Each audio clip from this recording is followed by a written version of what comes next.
All right, this one's definitely not for my cinema or cine enthusiasts out there, and more for those that are in love with Fujifilm for some reason, and definitely want to bring something on the go. Now this right here is the new Fujifilm X-HALF, and yeah, it's also half the size of your typical camera. Now for most camera nerds out there, you can go ahead and just skip this video, but if you are interested in something that is compact, easy to use, and just something that you can bring everywhere on the go, this is a viable option. Now, I'm not saying that to discourage people, but because this is a different kind of camera, you are gonna have a different kind of audience. Cue the pop-up of everyone hating on this camera, but in all honesty, I actually love it.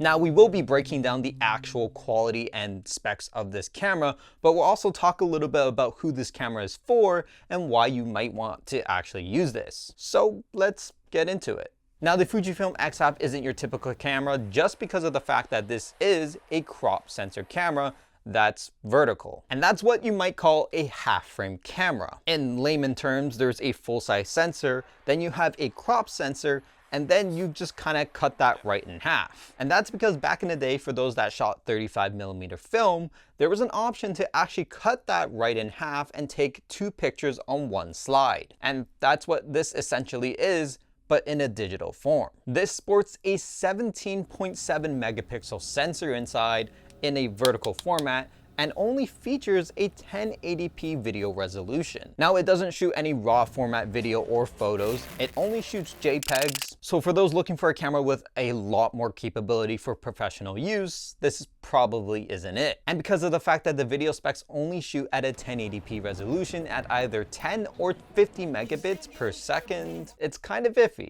So you're not getting the craziest video, you're not getting the craziest photos, but for some reason all these creators are raving about it.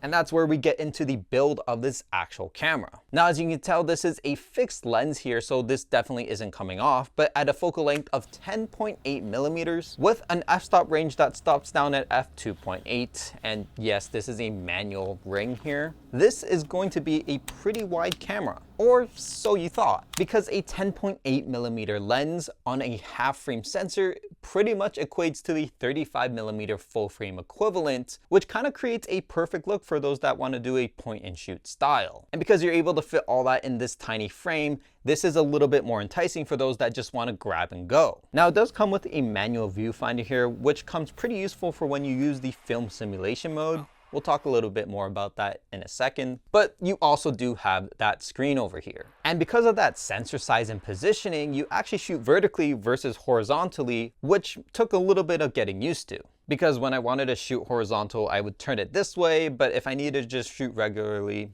this vertical setup, it's kind of trippy, right? Now, as you can also tell, there is a flash on here that can be toggled right on the side. And underneath that, you also have a dedicated USB-C port. Now, one of the biggest bummers I found of this camera was the fact that this is a cold shoe. So there isn't actually any kind of controls, but at least you have the option of mounting a real flash. And then finally, you do have your exposure settings right on the side here with your trigger in the center and the on-off button with a toggle for that film release. So this pretty much mimics a film camera aesthetic inside of a digital body. Now there are some pros and some cons to that, but I find it kind of cool and kind of like nostalgic. This is also pretty fun because you can just flip it out every time and it's kind of like fidgety.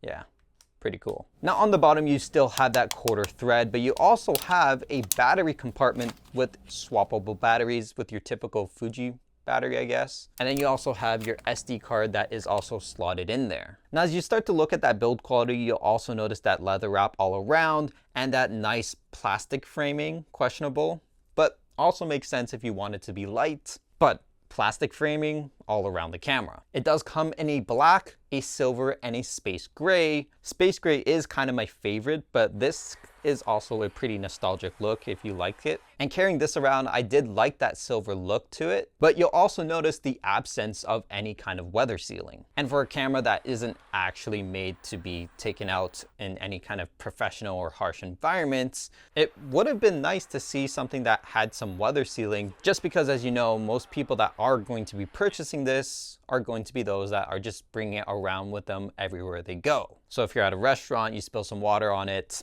done for. Not a huge deal, but it would have been nice to see. But for a very compact camera that only weighs about 240 grams, this pretty much is the pocketable camera that you can just slide in there and not have to worry. Now, in terms of actually using this camera, they don't make this as complicated as you think. There's literally only 2 buttons here. This one and this one. And this one only toggles if you want video and photos. Let alone this one's only a play button. But they do build in a couple features that make it a little bit more intuitive for those out there. We're gonna show you some tips and tricks too. Now, to turn it on, all you have to do is press that trigger there and this will pop out signifying that it is turned on. But you'll also see that the LCD here also has turned on. And you'll also notice the second screen, the film simulation screen. And that's a big part of this camera because if you're replicating a bunch of film looks, this is kind of useful for when you want to just do a nice swipe and all of a sudden I got Eterna. Now I got what? I can't read backwards, but Astera? Yeah, Acros, sorry, my bad. But you get the gist, a bunch of different film simulations that can be changed with just a swipe of your finger here. Now this camera is pretty damn basic, but there is still a manual mode. Most of you will probably use auto mode, but all you have to do is swipe up and you'll have all your menu and options right at your fingertips. You do have your autofocus control, file sizes and timer options, as well as a way to change your grain settings and even white balance, all within a simple setup. Now, if you swipe towards the left, you also have your exposure modes that you can change. But if you swipe down on the left screen here, you'll have access to even more settings within the camera. I'm not gonna dive all into that just because there are a ton of system settings and really not worth it. Plus, majority of you will probably be okay with just setting it on auto. Now, one of the cooler features to this camera is the fact that there is a film simulation mode. And that pretty much is just turning it on and turning it into a full-fledged film camera. So you can choose between 36 shots, 54 shots, and 72 shots all in one roll, which is exactly how a half-frame sensor would actually act on a real film camera. But once you start it, you can go ahead and click start, and now you have this really cool retro vibe setup here that you can just toggle all your settings with. But the thing is, you can't actually see your image. So you do get that retro vibe, and now you're just actually shooting for the fun of it. And I think that's pretty darn cool. Now, one of the biggest issues about a film camera is that once you start it, you can't actually finish it unless you go through the entire roll. But with this here, you now have the option of quitting midway and just double tapping on the side.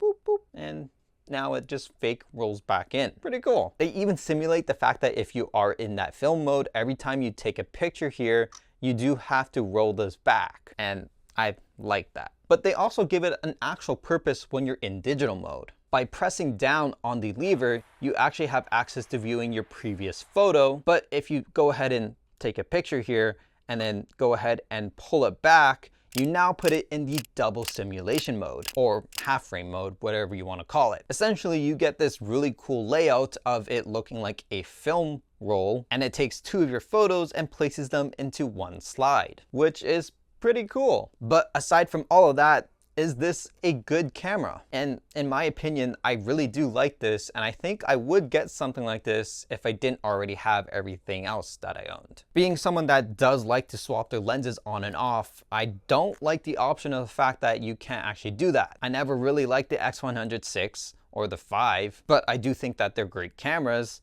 It's just me.